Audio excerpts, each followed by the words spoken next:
そして同じ日、もう一人の男が田原に近づいてきた。そして少し話を聞いてもらっていいですかと。その男も言った。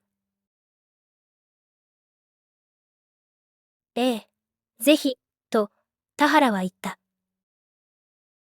先日亡くなった総理大臣秘書官について少しお話ししたいのですが。願ってもない申し出だった。わかりました。お聞きしますよ。と田原は言った。あの総理大臣秘書官は経済産業省から選ばれた役人です。経済産業省で特別に実績があるというわけではなかったが、突然総理大臣に抜擢された。そこまでは問題があるわけではないが、その後は問題だった。あの男は今の内閣、つまり日本の政治権力の中枢で強力な影響力を持つようになった。働き方改革などの看板政策だけでなく、官邸主導の外交にも深く関わり、経産省内閣とも呼ばれるほど影響力を発揮しました。そしてその権力の集中は外務省や財務省など霞が関に不満と圧力も生みました。あの男が内閣人事局に対する影響力も持ったからだ。内閣人事局により幹部官僚の人事権が官邸に集中した。今の官邸には逆らえない。役人は官邸に意見を言うことに消極的になった。そしてその分、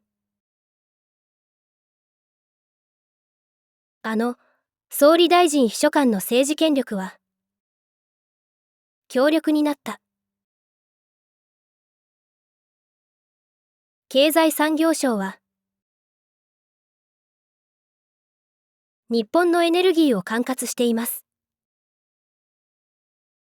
そしてその中に原子力発電がある。殺された総理大臣秘書官は経済産業省の中の原子力村の有力者で、今の総理大臣はその原子力村の既得権益の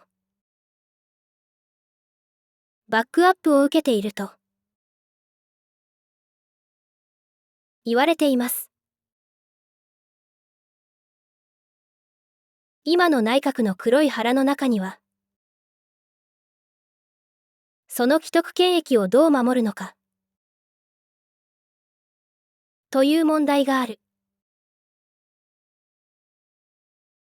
そしてその首相のブレーンとしての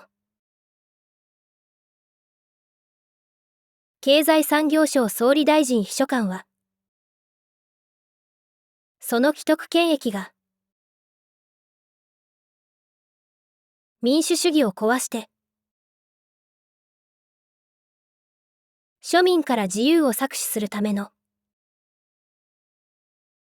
知恵袋になりうる。2011年3月11日、福島原発事故で日本のほとんどの原子力発電は安全対策が不十分であることが発覚してしまいました。そして日本の原子力発電所のほとんどは停止に追い込まれた。しかし経済産業省に強力に絡みついた原発利権は安全対策が不十分な日本の原子力発電所のほとんどを再稼働するつもりでいる。そして安全対策が不十分な日本の原子力発電再稼働計画は着々と進行している。日本の庶民にとってはまずい状況なんです。それを話した後、その男も自分の名前を名乗らずに立ち去った。その日、吉岡の方にもどこかの役人から話があったようだった。吉岡はこんな話を聞いたらしい。どの役所にも昔から既得権益に取り入って自分が甘い汁を吸うために企業と政治家の間を取り持つ人間がいた。そういう人間が幅を利かせれば既得権益に関わっていない企業や政治家候補は道を断たれてしまう。そうなれば日本の政治権力は既得権益に支配されてしまう。そして日本の自由と民主主義は壊されてしまう。そして今の内閣があの内閣人事局を作ってから既得権益にしがみついている寄生虫たちがこれまでよりもさらに幅を利かせるようになった。自分の上司の天下り先を確保して上司のご機嫌を取る。そのための政治家に対するごますり、族議員の抱き込み、そしてひどい利益誘導。どの企業をエコひいきするか考えるのが彼らの仕事というわけだ。結局そのために、格差社会が生まれ、大勢の庶民が貧困にあえいでいる。大勢の庶民がそのために、被害を受けている。だが被害を受けている方は、それが彼らの仕業とはわからない。結局被害者は、自己責任だと言われて、自分を責めたりする。彼らは隠れて、他人にわからないように、悪事を働く。でももし、庶民にそれがバレたら、彼らを殺したいと思う庶民は、いくらでも出てくるだろう。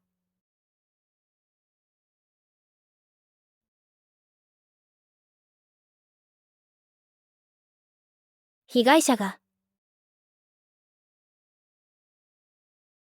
1人から3人に増えたことで、なぜか風向きが変わった。それがなぜなのか、田原は考えた。そしてそれは、もしかしたら、役人の中に、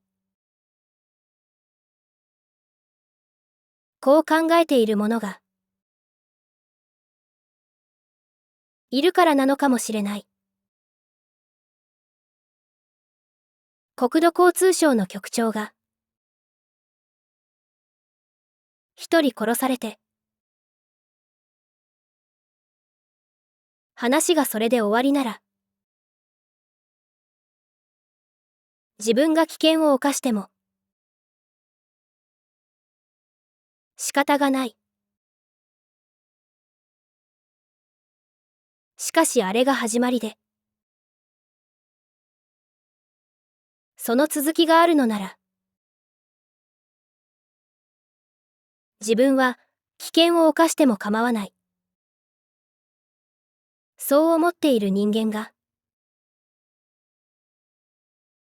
いるのかもしれない。